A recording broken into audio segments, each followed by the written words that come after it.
All right, so I'm recording now, and I guess I can go ahead and introduce you if that's okay. Might want Yeah, to. sure, go ahead. All right, so welcome everyone to the One World Minds seminar. Today we have the distinctive pleasure of having Professor Ron DeVore here to speak to us. Professor DeVore is a distinguished professor at Texas A&M, as well as a member of the National Academy of Sciences, SciAm Fellow, an AMS Fellow, and most importantly, according to my wife, a member of the Bulgarian Academy of Sciences. His work in approximation theory, analysis, and compressive sensing has been highly influential over the years in both the mathematical and engineering communities. And we're really happy to have him here today to tell us what he knows, or some of what he knows about deep learning and neural networks. So with that, I'll turn things over to you, Professor DeVore. Thank you, Mark, for the nice introduction. Uh, I imagine that most people here are well aware of the recent successes of artificial intelligence and deep learning in various critical problems, some of which are mentioned here. Several newspaper articles have been written about this. One gets the impression that really, if you have enough data, you just turn it over to this black box of deep learning, whatever that black box is. We'll try to expose what it is here in a moment. And you'll learn a function that fits your data and you can utilize it. But I think we're also, most people are aware that there are some caveats. And I just mentioned this particular one because it will arise a little bit in my talk. So suppose you take a set of images and you try to train the neural network to understand the content in the image to decide, for example, classify, we call this classification, whether there's a pig in the image, a dog in the image, automobile in the image, airliner in the image, and so on. So you train this deep learning algorithm to do this. And suppose you put in, for example, this image here on the left, this pig, and so you label it correctly that this is a pig. So it will get this image correct when it generates this function for classification. But then people notice that if they just add a teeny bit of noise to this image, not changing the image as we see it here on the right, this is the new image with the noise added. But then when they inject that into the classification algorithm, it gets classified as an airliner, completely wrong. So this is an indication that there's some problem here with these learning algorithms. And we'll see that the reason for this is a lack of stability in the algorithms. So to us being mathematicians, there's even more disturbing setting here because there is no rigorous mathematical explanation of what this black box is doing and why it should be successful. And in particular, what we are disturbed by is if we're numerical analysts, there's no a priori performance guarantee that if you utilize this algorithm that they will or guarantee the success of the algorithm in any sense. All the success is demonstrated empirically later through what is called test data. Okay, so we don't like this. And the question is, well, let's dig into the mathematics and try to figure out why things are this way and whether there's something around this. So what is the core problem that we're trying to handle here in deep learning? We have some unknown function, f, I call it little f, defined on some domain omega, and I'm going to assume it takes real values. If it takes vector values, you can modify. That's not a problem. And we have data observations of this function, some data about this unknown function. And what we'd like to do is construct an approximation to f, which I'll call f hat, from this data. And of course, we want this approximation to somehow tell us what f looks like away from the data. Now, one of the characteristics of the deep learning and the successes is that it has been able to handle problems where this domain of definition of the function omega is a Euclidean, it's in Euclidean space, but with capital and very large. In other words, high dimensional problems. Now, there are various ways of formulating these learning problems, deterministic and stochastic. In my talk, I'm going to present the deterministic view. You can convert it to a stochastic view easily at the end, but it makes my life easier if we stick with a deterministic view. Okay, so let's see what a functional analyst, how he would look at this problem. First of all, somebody came into your office and they said they had all this data and what should they do to construct an approximation to f. I think one of the first things you would say is, well, look, I really can't tell you what f looks like away from the data unless you tell me some more information about f. Think of suppose you had a function on 0, 1, and I came in and I gave you values at a lot of points in 0, 1. What could you say about f away from those points? Well, nothing if you don't know some quantitative properties of f that would infer from the data points that what it looks like away from the data points. So that's a problem. So really what we have to do to formulate a good mathematical problem is inject some restrictions on f. These are typically called model class assumptions. And so K here is will be a compact set of functions we'll see in some topology. And this set is restrictions on f. What we know is that f lies in this set. Typical would be some kind of a smoothness assumption or sparsity assumption or something of that sort. Okay, now to formulate a mathematical problem, the next thing you would do is you would say to this fellow that came into your office, hey, well, how are we going to measure success? When I create this approximation, how are you going to look at it and say, well, how successful have I been? And the typical way we do this is through some sort of a norm. So we would look at the function f, which is unknown to us. We have data about it, and we construct this f hat. And we'd like to know, is f hat close to f in this norm? So that's the problem. Now, in the talk, I want to assume that this norm here is a Hilbert space norm. This is not necessary, but it'll make the presentation a lot simpler because of the geometry that's available to me when I'm working in a Hilbert space. I can explain things better, orthogonality, questions like that. But be aware that whatever I do can be done equally well in a general Banach space. Okay, so we're given data. Now, what is the data that we're given?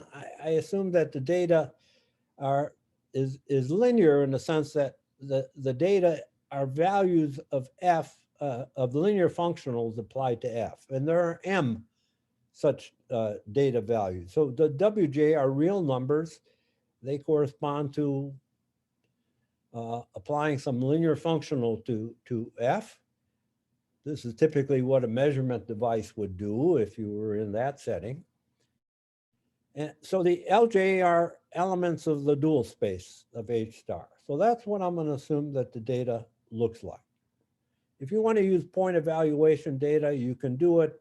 If you want to use point evaluation data, but also assume you're in a Hilbert space, then you probably want to go to a reproducing kernel Hilbert space, or you want to do some other modification. We know how to do that. So don't worry about that. Okay, so what do we know about F? I claim that the totality of information we know about F is that it lies in the set K sub W, which consists of all the functions in our model class K that satisfy the data. So that's what we know. And we're asked to find an approximation to F based on this information. Well, this actually has a very simple geometrical description of the optimal algorithm, the best you can do. And I'll go to this graphic and come back to this slide. So here's a graphic. Think of the blue set here as the set KW.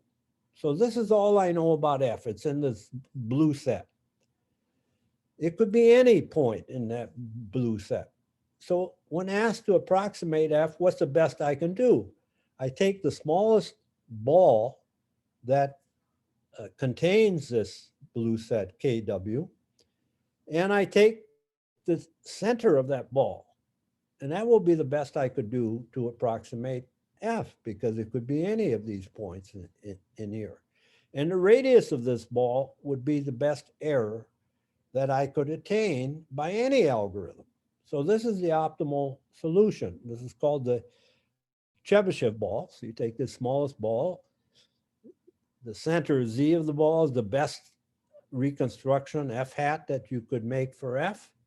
And the radius of the ball would be the error of the algorithm. And we think that, well, we have a lot of data. This R will be very small, right? R of KW will be very small. So this is a very nice, simple geometrical description of the best algorithm, but it's like that the air balloon story. It's useless. Why is it useless? How are you numerically going to find this Chebyshev center? How are you going to estimate the radius? So on the level of the presentation so far, this is not that useful, but it is good for understanding what the problem is. Let me make an observation that I'll use later, that if I took any G in KW, so any G in this blue set, then it would be a good approximation to F. Maybe not as good as taking the center. The error would be at most twice the error I would get by taking the center. That for me would be satisfactory. Numerically, this would be perfectly fine. We call this a near best approximation, or a near best recovery for F. Okay, so let's dig in a little bit to see what this problem really entails. Now we're in a Hilbert space, so I put myself in there to make my life easy. So the linear functionals on this Hilbert space, even Eitan knows this, they're given as an inner product with some element in the Hilbert space called the Riesz representer of this linear functional. Now, this may not be given to you when you're given the problem, but this omega j is there, and I want to frame everything in terms of this Riesz representer. So we remember we had M linear functionals, so we're going to have M functions here, omega j, in the Hilbert space, and I let W be the span of these. And if the data are independent, then this will be a linear space of dimension M. And what does the data tell us about F? It really tells us the projection of F onto this space W. You could always take the omega j's, orthogonalize them, find the projection onto W, and that's really the information that we're provided by the data. So what is our problem? We know what PWF is from the data. Our problem is to find, can we say anything about the component of F in the orthogonal complement direction in W perp, right, which is the orthogonal complement to W. This is the component of F we're lacking and we want to find. And of course, W perp corresponds to all the functions that are annihilated by these data functionals, right? It corresponds to all the functions that would satisfy, have zero data. All right, so that's our job, to find this PW perp of F. It's good to think in those terms, what we're trying to do. Here's a graphic to describe a little bit what's going on. So we have this KW, we have K, and then we have the measurement W, which places me somewhere on this space W, positions me on W. And then I have, how long can I move in the perp direction and stay in K? Well, what range of components can I add from W perp and land in the space K, is denoted by this black segment. So KW would be this black line where you entered K and where you exited K along the line corresponding to data equal to W. Of course, in high dimensions, this isn't a line, this is a hyperplane, etc. But the graphic is meant to illustrate geometrically a little bit of what's going on. Okay, now let's talk about, so that's our problem. Now let's talk about numerical algorithms. I think if somebody came into your office with this problem, I mean, the first thing people do is they, oh, we'll do some sort of least squares. So I want to see, what does least squares do for this problem? And does it solve our problem? So what would least squares do? It says, well, let me think a bit. I have this space or this set K. I'll try to find a good, let's say, linear space, finite dimensional linear space, which I'll call sigma, of subdimension n. And that approximates K well. That's close to K, that every element in K is close to an element from this linear space. And typically in least squares, we take the linear space to be of dimension less than the number of data points. And then we turn and we say, okay, let's try to fit our data in this little L2 sense by an element from this linear space sigma. This is the least squares approximate. Now you can do this when n equals m as well, and you can formulate, I mean, if n is less than m, you'll have a unique solution. When n is bigger than m, you won't have a unique solution, but you could certainly formulate the problem, say, okay, it's an over-parameterized problem. I have a lot of solutions, but I can talk about it. Okay, so that's what least squares would do to find an estimator or a f hat. So S star here would be my f hat if I used least squares. Let me point out, this is a small point, but you can actually improve upon least squares. What least squares will tell you, this S star, is really going to tell me what I should use as a component for F in the perp direction, right? PW perp of S star, that's what I will take as my approximation to PW perp of F, which is unknown to me. The other component, PW of F, I wouldn't take S star. I would take W because I know W, right? So why should I give that up? If you do that, you get a slightly better estimator, not much difference in performance. All right, now I'm interested in having an optimal algorithm. So is this in some sense an optimal algorithm? If I choose sigma really well, can I say that I'm close to this Chebyshev center? And is the error close to the Chebyshev radius? And the answer is a resounding no, okay? If we we study least squares already in undergraduates in numerical analysis course. Surprisingly, if you look, and I look in the books, they never tell you what the error is for least squares. So you do least squares and you create f hat by least squares. And I would say, well, the first question you should tell me is how good is this as an approximation to f? What is an estimate for it? And I usually don't see it, but there does exist such an estimate. And it takes this form. It's mu times the distance of f to sigma. So this amplifies why we should choose sigma as a good approximation to k, because we know f is in k. But this mu here is a polluting effect. And what is mu? It's given here. It says, look at your space sigma and see how well it sees the perp direction. Because if mu is big, it means that PW perp applied to some elements in sigma are small, which means you're not seeing much of the perp direction. So this mu is in some sense telling us the quality of our data.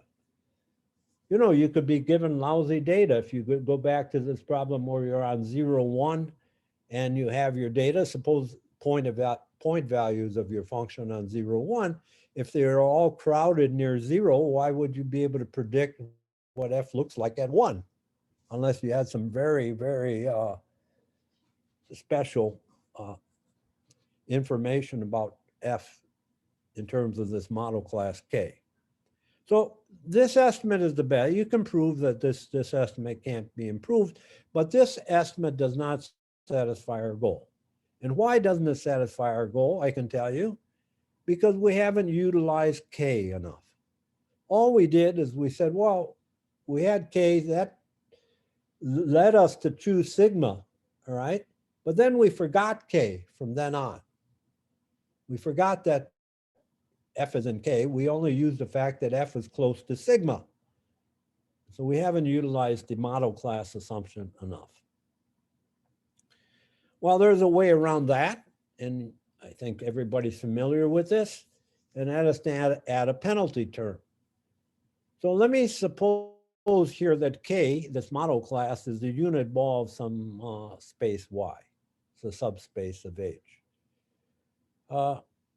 This is not a particularly demanding assumption, because if I started with any compact subset of H, if it were centrally symmetric and convex, then it determines the norm, and it determines via the norm a space H for which this is true.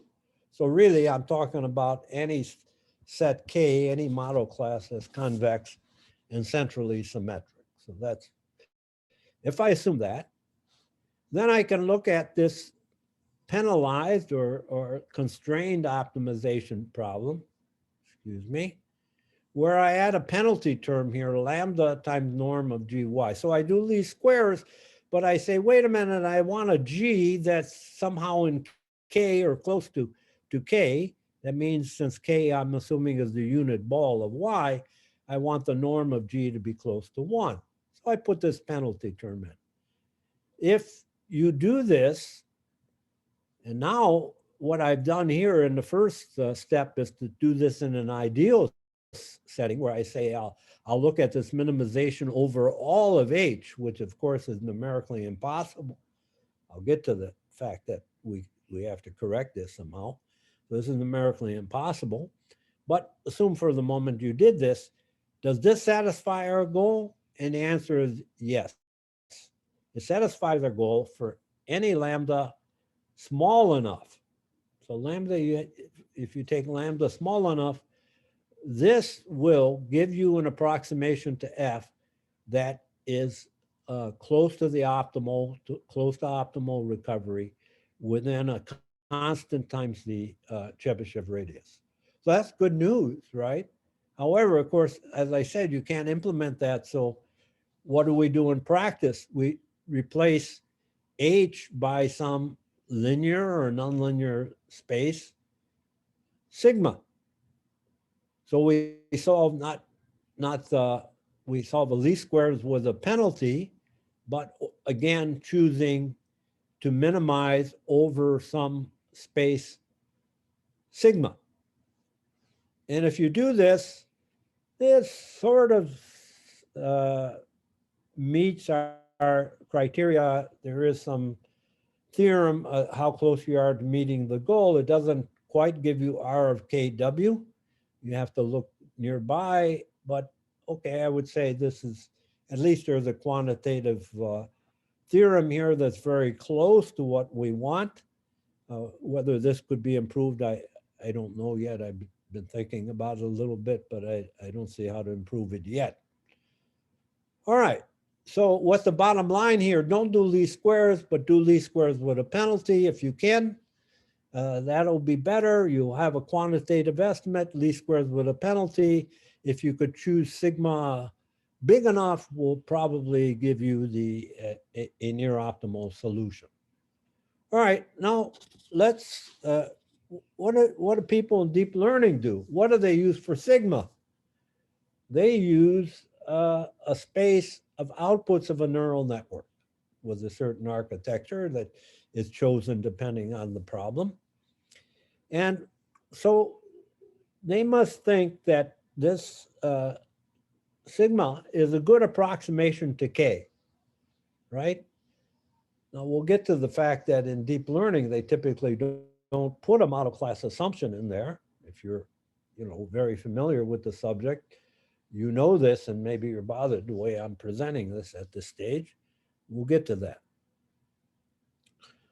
So neural nets, so in deep learning, they use neural nets to do the approximation.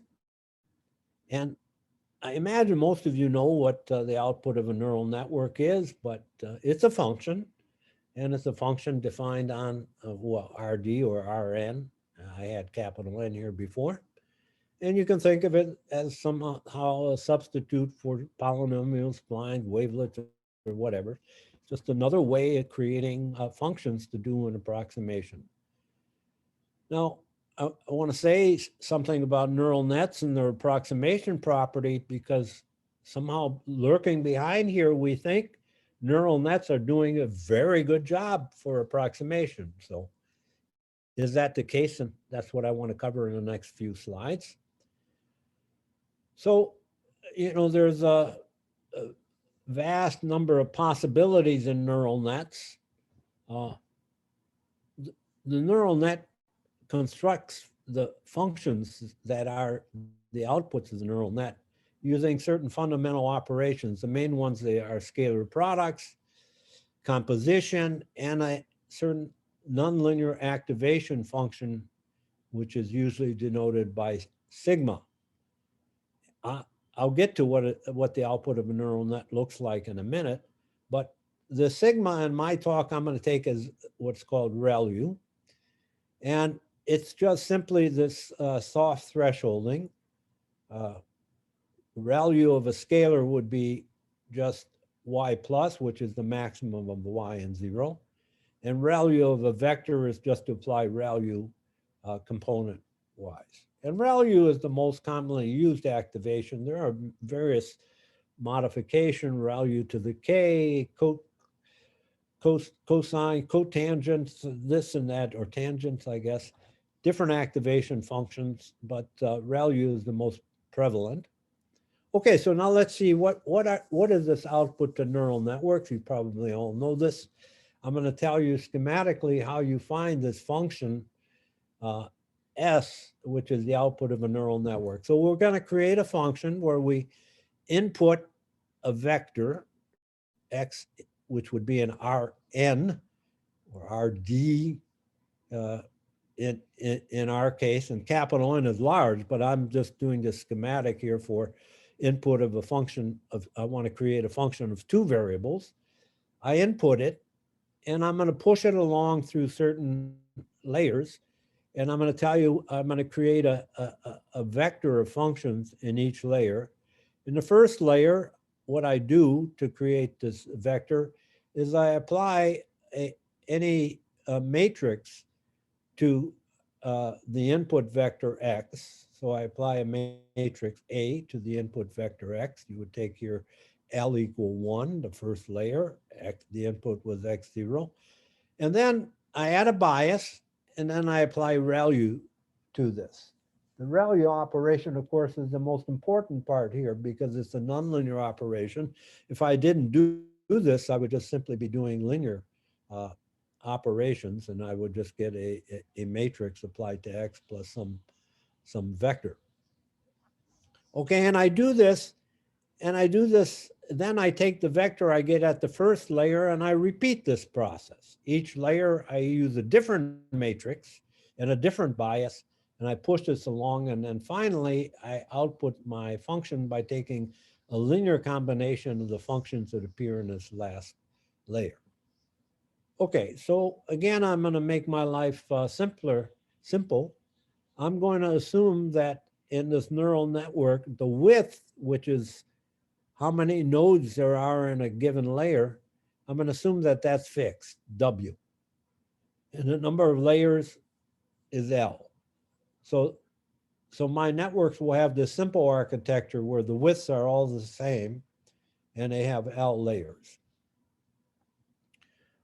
Okay, so and I'm using ReLU activation. So we would like to understand, well, what the heck do we get when we do this? What do these functions look like that are outputted by the neural net? So I'm going to tell you what they look like. So this space upsilon WL consists of all functions that you could output with a neural network with width W and L layers by choosing arbitrarily your matrices and activation functions, and biases, sorry, not activation function. Activation is ReLU, biases. So the matrices, the entries in the matrix and the entries in the bias, these are the parameters available to us, and we can use any of them, and taking any of them, we get such a function in this set. So this is a nonlinear set, by the way, it's not a linear space. What can I say about the elements in this set? Well, I'm gonna, there are a lot of papers written on this. I'm just gonna summarize a little bit of what I need, or what I think sheds light on what's going on.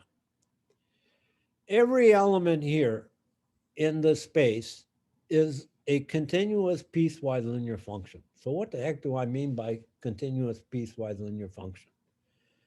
Well, I mean that you can take your domain RD or RN. I realize I'm using multiple notations, sometimes D and sometimes N here.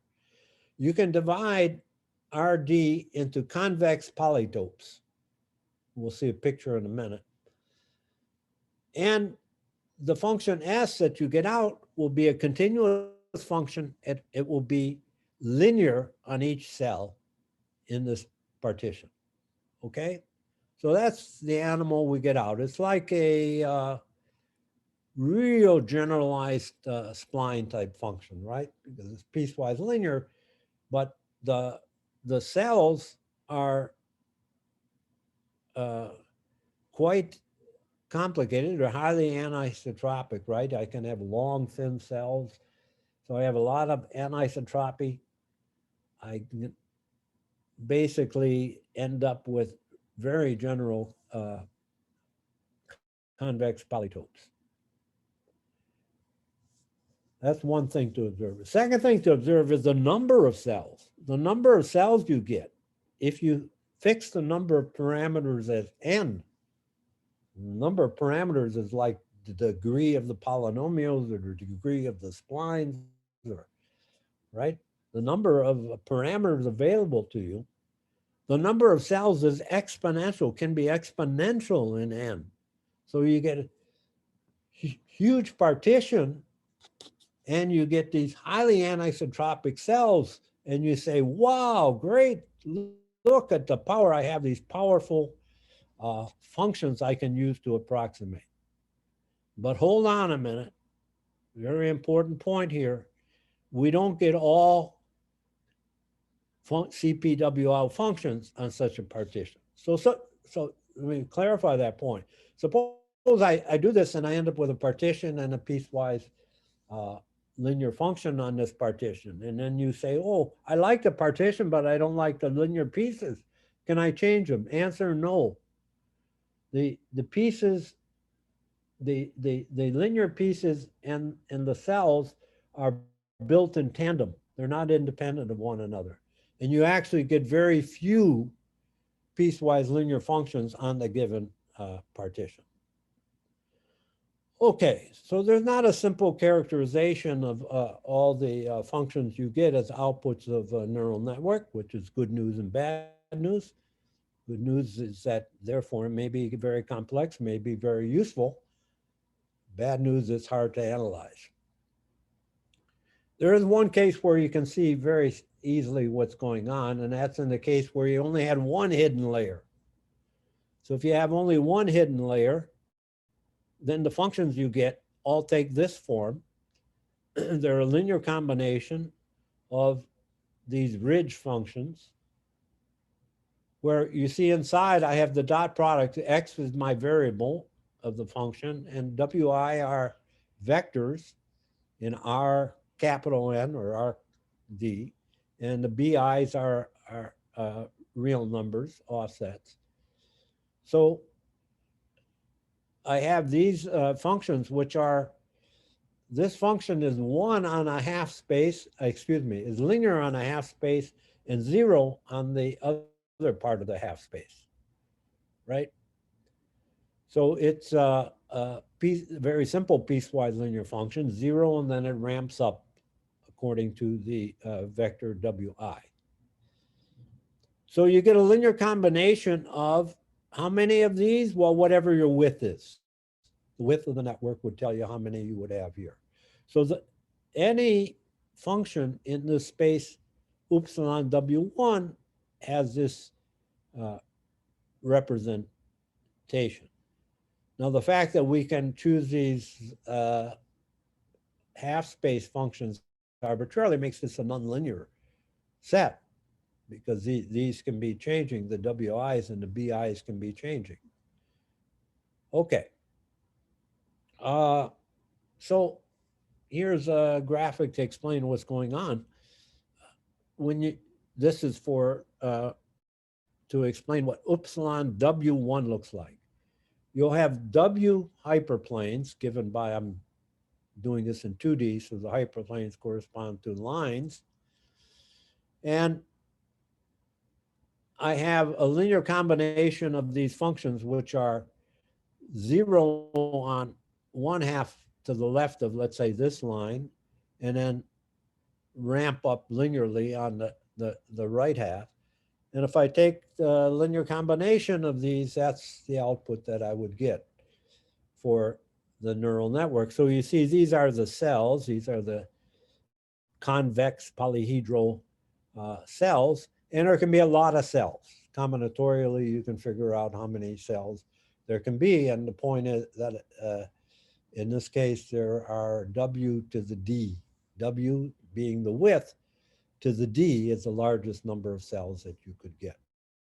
D is 2 in this case, so it'd be like W squared, where W is the number of parameters.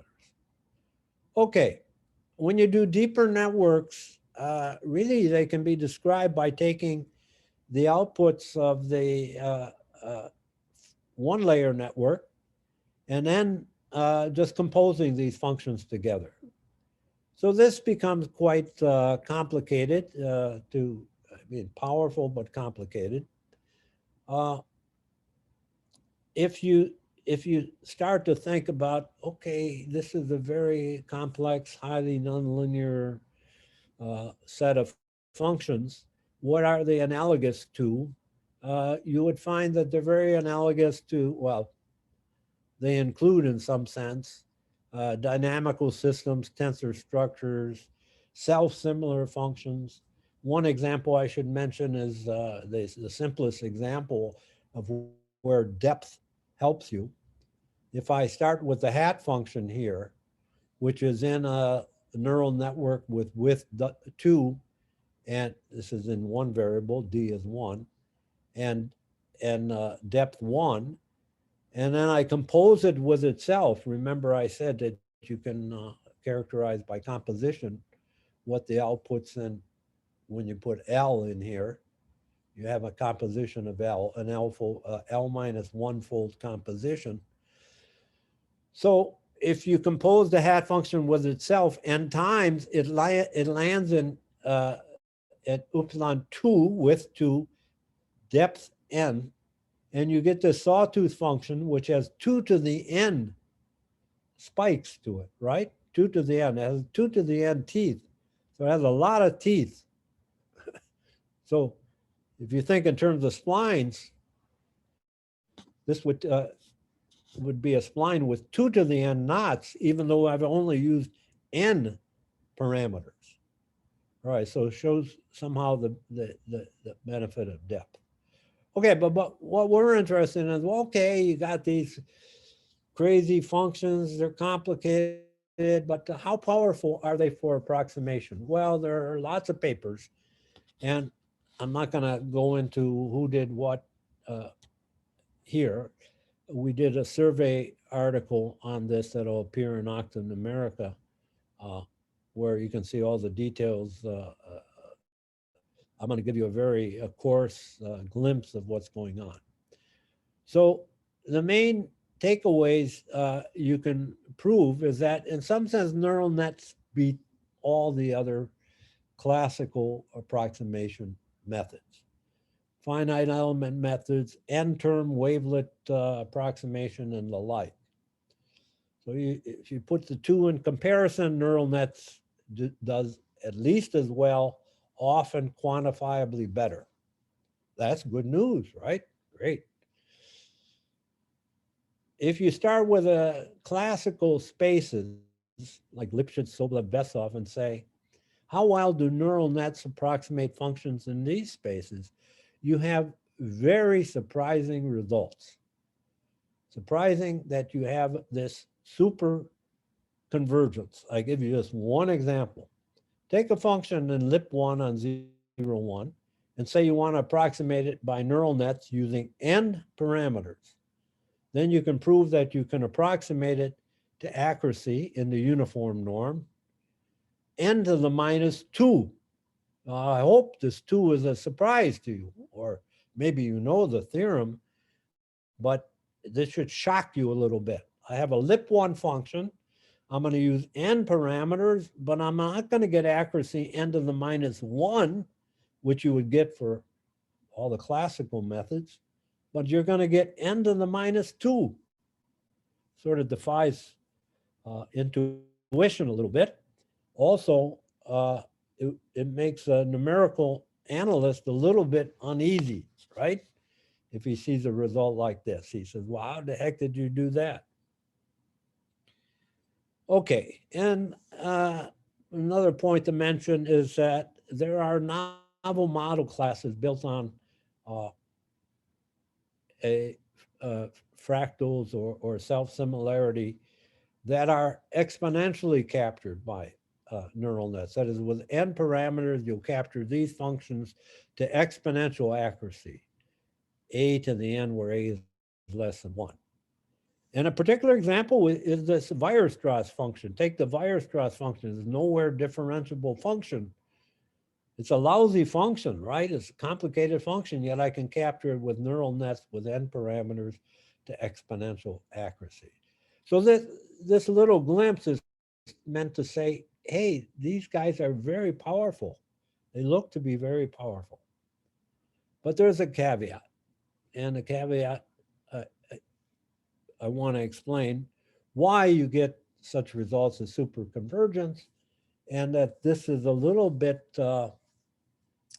troubling. Okay. So let's go back to what neural nets, the output of neural nets look like. So say we fix the architecture similar to what I had of the neural net. Now, any output is determined by the parameters y, which were the entries in these matrices and these biases. So I can look at the process that, I select the parameters and that determines the output, s, y of x.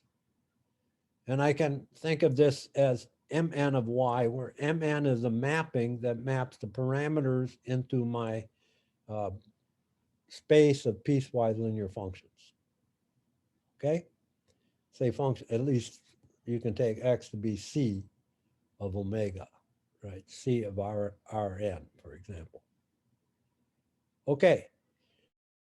What is this image? This, the image, the Mn of y. This is a collection of functions. What is it? It's a manifold, right? It's a parameterized manifold.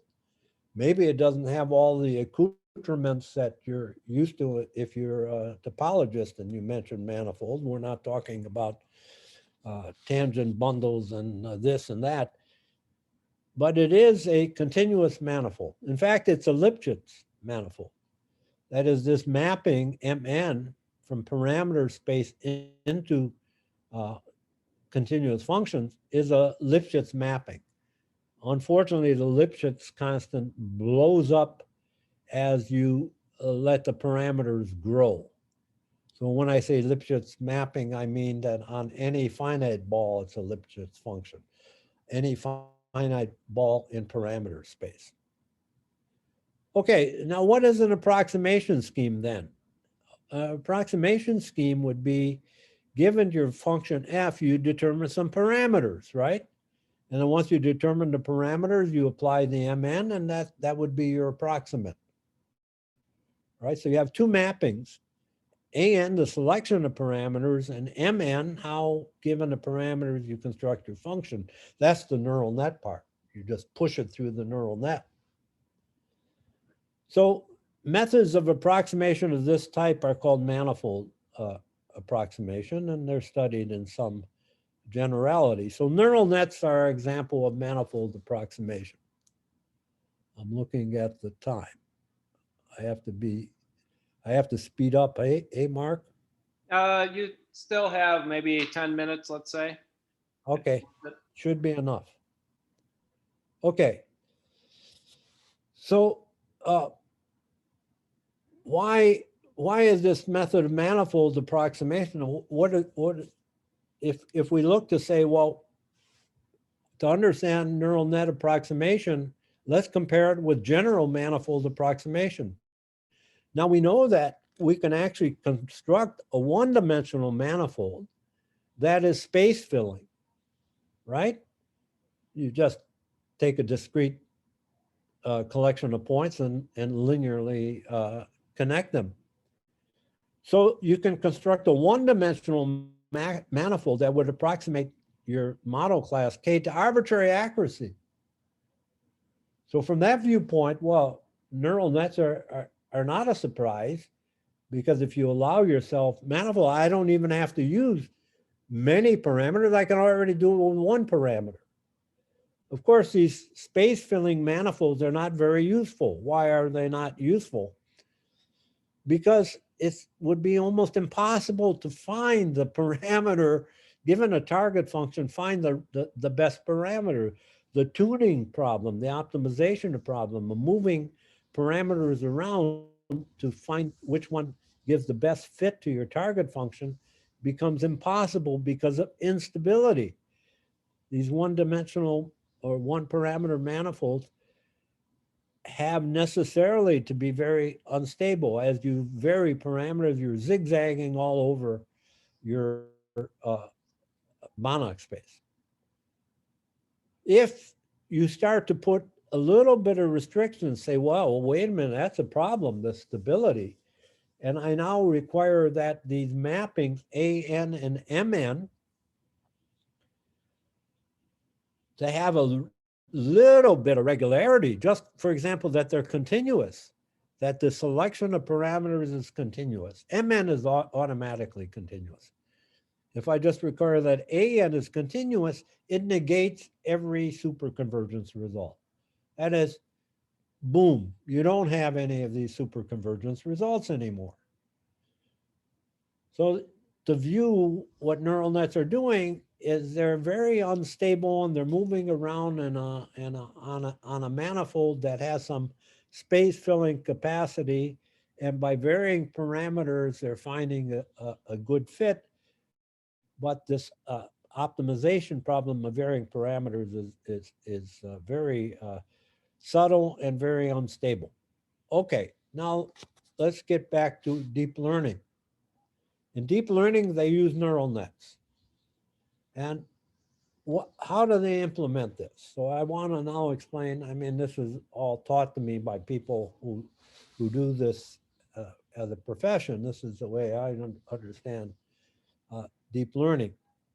First of all, surprisingly, I always ask them, well, what are your model class assumptions? No, we don't have any. We don't need any model class assumptions. Wow. And, you know, of course, this bothers me. How can you possibly prove anything about performance if you don't have model class assumptions? That's number one. Number two, they always take highly parameterized neural nets.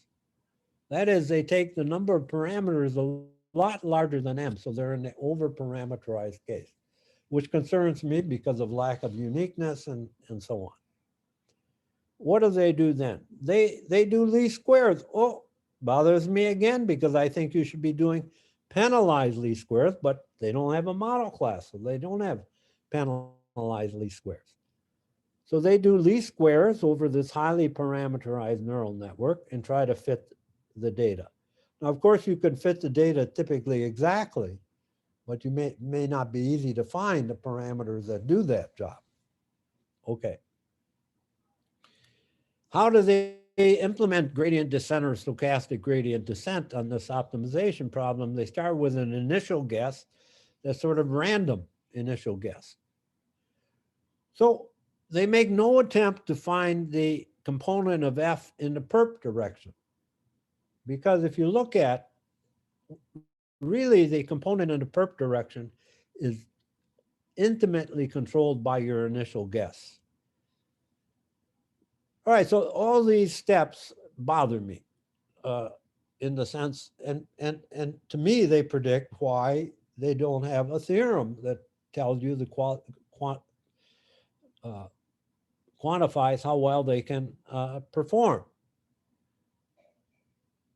Yet they are empirically successful. So why are they successful? And here's my take. And this is very personalized, by the way. Many of you may object already and be jumping in your seat saying, oh, I don't agree with anything he says. But here's my take. First reason that they can advertise high success is the way they measure success. Namely, they measure success empirically. As you know, they take their initial data and divide it into two parts, the training part and the test part. They train the neural net and then they test on the test part.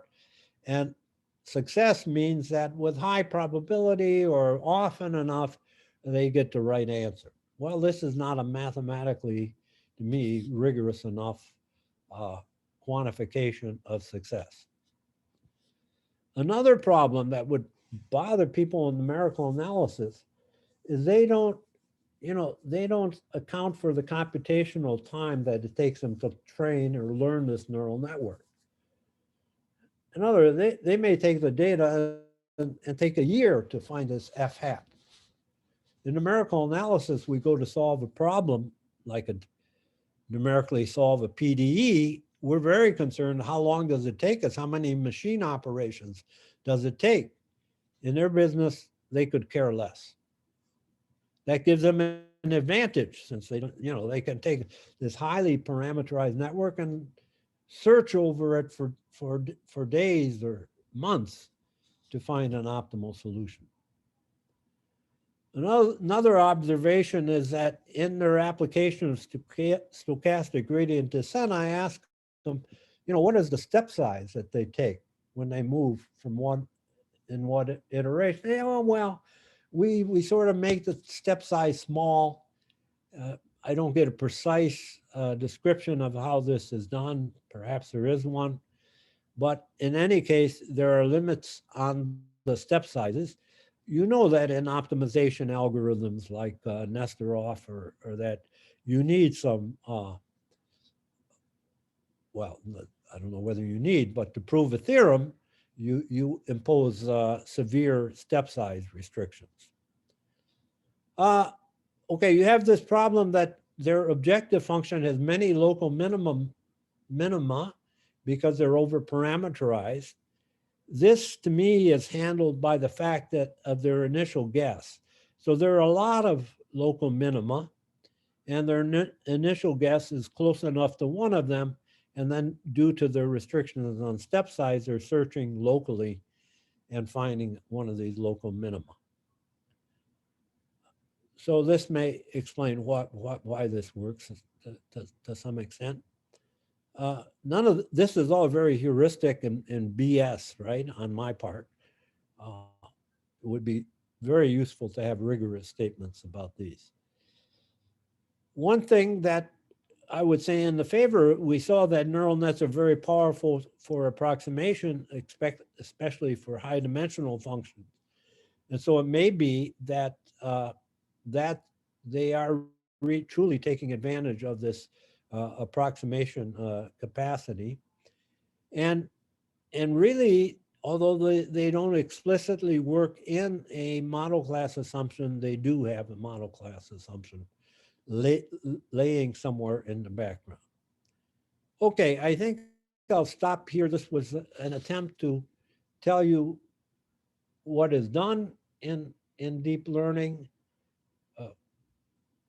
what bothers me about what is done, why there is a lack of quantifiable results, and what would be satisfactory in terms of a quantifiable result, namely this optimal recovery in terms of Chebyshev radius. Okay, I'll stop here. Thanks a lot for the opportunity to give this talk. Excellent.